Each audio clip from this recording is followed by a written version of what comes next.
Perkenalkan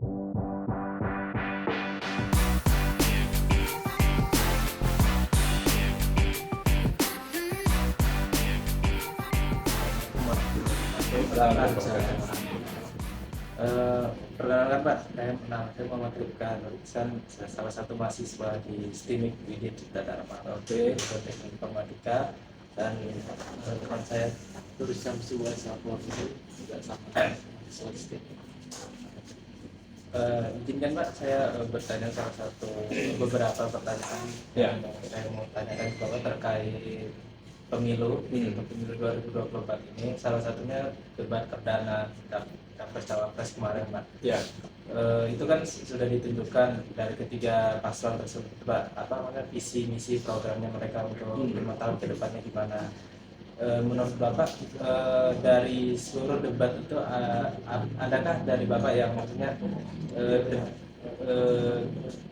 topik debat yang maksudnya mungkin belum dibahas gitu, dan Bapak itu penasaran dari ketiga paslon tersebut membahasnya seperti apa gitu? Oke. Terima kasih. Yang pertama, menurut saya kalau topik kemarin itu kan sudah jelas ya, tentang hukum, HAM, dan masalah semua seputar tentang hukum. Jadi karena fokus di masalah hukum dan HAM, ya saya kira sudah terbahas. Hanya saja masing-masing mungkin ya kita lihat, kalau perspektif saya sebagai akademis ya itu normatif aja. Karena semuanya sudah dijawab, semuanya sudah memberikan, ya, ada yang merasa diserang dan merasa terserang dan lain sebagainya, itu kan hal yang lumrah ya. Yang pertama. Yang kedua, sebetulnya ini juga memperlihatkan kepada rakyat bahwa seperti apa pemimpin kita dan masyarakat akan memberikan penilaian tentang rekam jejak, tentang bagaimana mereka merespon, dan bagaimana mereka mewakili siapa dan sebagainya. Kita harus tahu gambarnya saat desain besar itu apa, masing-masing calon itu. Di situ saya melihat fokusnya kita harus melihat detail masing-masing ya, bagaimana mereka selama ini kontribusi kepada bangsa. Dan juga dari saya Pak, kan perdana itu kan sangat penting nggak bagi masyarakat Indonesia kan Pak, terutama kalau perannya untuk anak muda sendiri, mahasiswa sini kan sudah bisa memilih tuh Pak. Mungkin ada masukan gitu Pak kepada teman-teman semua.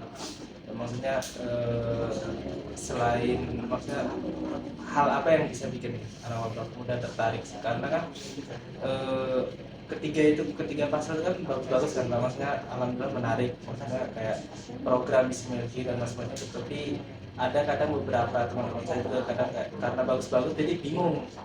Maksudnya, nah jadi dari Bapak gitu mungkin kayak ada tips dan ya maksudnya saran gimana maksudnya biar nggak bingung gitu, maksudnya bisa memilih mantap satu pilihan. Yang pertama, on the future ya, masa depan dunia ini sedang tidak baik. Pada China belum selesai, perang Palestina Israel, kemudian ada konvensi Bank Kota Amerika, konvensi juga ekonomi China, kemudian konvensi juga perang Eropa secara kultur budaya cukup banyak. Sementara kita mau ngambil peran,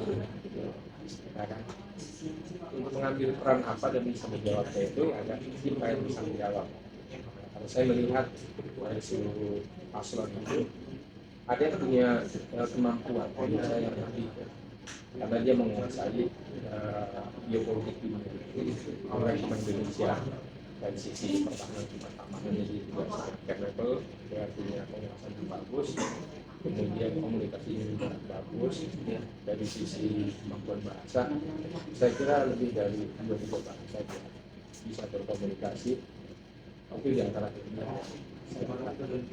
Karena saya belajar pemimpin peradaban itu rata-rata dia bisa berkomunikasi lebih dari 2 bahasa. Dan saya ambil contoh ya. Kamu pernah dengar waktu penaklukan Konstantinopel? Pernah. Muhammad Al-Fatih itu. Iya. Dia bisa 7 bahasa. Termasuk gubernur kita tuh 7 bahasa. Gubernur Islam juga Iya. dia bisa bahasa Inggris, Spanyol, Jepang, Prancis. Itu dia saya tahu ya. Iya. Karena dia bisa. Jadi ketika ada pasukan ini ngomong kita ke sini, diberi sandinya, ambil suratnya dirubah. Kan salah satu kemampuan kan? Iya. Nah, gitu. Itu yang satu keuntungan multi. Gitu. Jadi mencari pemimpin itu begitu. Iya. Apa namanya? Tinjauannya ya. Kalau menurut saya begitu. Nah, karena saya tahu tentang tiga paslon itu, saya pasti sudah tahu. Oh iya. Gitu. Pertama punya pengetahuan. Ya, kebetulan saya juga bidang kebijakan publik seperti tahu. Artinya membaca bisnis masa depan itu lihat yang akan terjadi ke depan. Ya kan? Kalau kita bersikap. Nah, saya melihat dari bidang ini dia punya pandangan ke depan dengan tinjauan dia sebagai salah satu pemikir global. Gitu. Di antaranya ya paling gampangnya kemampuan bahasanya sudah saya nggak melakukan cuma memang setiap orang ini nggak apa namanya pasti ada cacat Iya. ya kan cuma kalau dari pemimpin yang sempurna itu nyaris sulit Dari susah mustahil. kita aja kan pemimpin sempurna Iya benar. tapi di antara yang punya kemampuan bisa menyempurnakan dan terbaik bangsa saya kira Oh, itu aja sih. iya.